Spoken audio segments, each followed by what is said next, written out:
Most of the present province of Liaoning fell within the confines of the earliest Great Wall of China, built during the reign of Shenhuangdi, the first Qin emperor from 221 to 210 BCE, and hence formed the part of China from early times. The environment and traditional Chinese civilization of the Central Plain and Liaoning continue into the North China Plain and into Shandong to the south. Political power in the reign often passes to non-agricultural peoples, such as the Khitan, who invaded the area during the 10th century CE and established the Liao dynasty, and the Juzhen, who founded the Jin dynasty in the 12th century.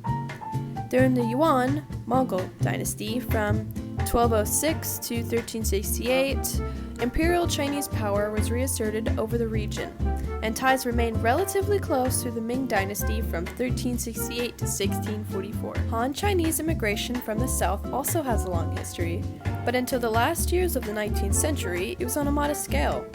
The traditional economy of Liaoning was one of Chinese peasant farm production in the plains. On the peripheries, the economy was based in various places on herding, forestry, fishing, mining, and estate farming. Neither the aristocratic holders of the landed estates nor the people who depended on animals or the products of the forests or rivers were generally Chinese. As elsewhere in the northeast, they were of Mongol or Manchu ancestry.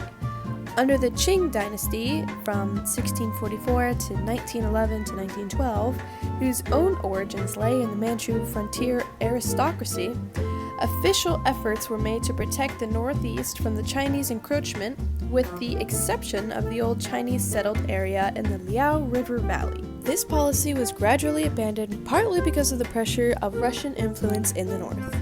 Toward the end of the 9th and into the 20th century, two intersecting forces together created a radically novel situation in Liaoning. One was foreign interference, Russian and later Japanese, and the other was rapidly increasing Chinese immigration. These two forces resulted in the expansion of the economy of Liaoning at a wholly unprecedented rate. Immigrants traveled to Liaoning both by the Shanhaigan land corridor in the southwest and from Shandong by sea to Liaodong Peninsula in the east.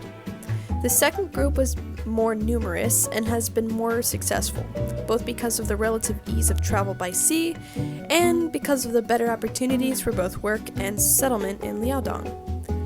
During the first half of the 20th century, the population of the province rose to a size proportionate to its present-day figure. The populational movement was based on seasonal migration for farm work, with about half of the migrants remaining in Manchuria after the harvests each year. Many strong Shandong communities grew up in Liaodong, with traditions of mutual dependence and help. The all-important South Manchurian Railway was constructed by the Russians between 1896 and 1903.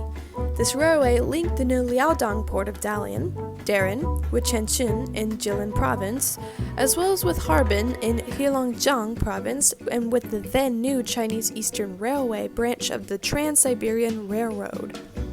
The South Manchurian Railway passed close to Mukden, which is now Shenyang, which is the capital of Liaoning, and replaced the shipment via the Liao and much of the old cart transport, and bypassed the old port of Yankou. The foundations of the modern geography of Liaoning were laid by this railway.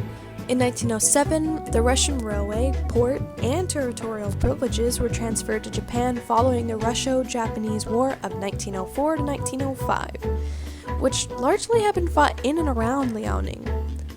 From that time, Japan continually strengthened its hold on the economic life of Liaoning and all of Manchuria, partly through physical control but also through an active and successful policy of investment and economic expansion. The Japanese seizure of Mukden, Shenyang, in 1931 was the start of Japan's military invasion of Manchuria, and from 1932 to 1945, Liaoning was part of the Japanese-dominated puppet state of Manchukuo.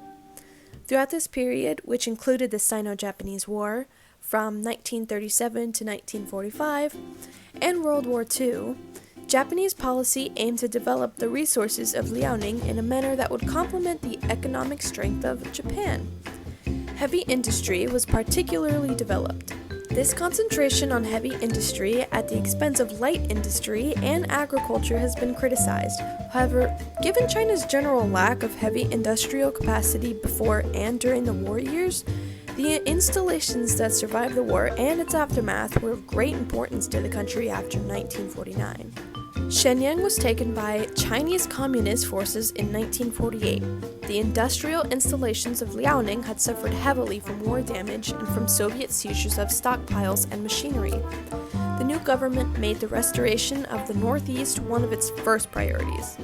And after the defeat of the Japanese in 1945, the Soviet Union took over from Japan and retained residual rights to share with China the use of the naval base facilities at Lushan, former part Arthur, now part of Dalian, and some rights on the former South Manchurian Railway. These rights were given up in 1955.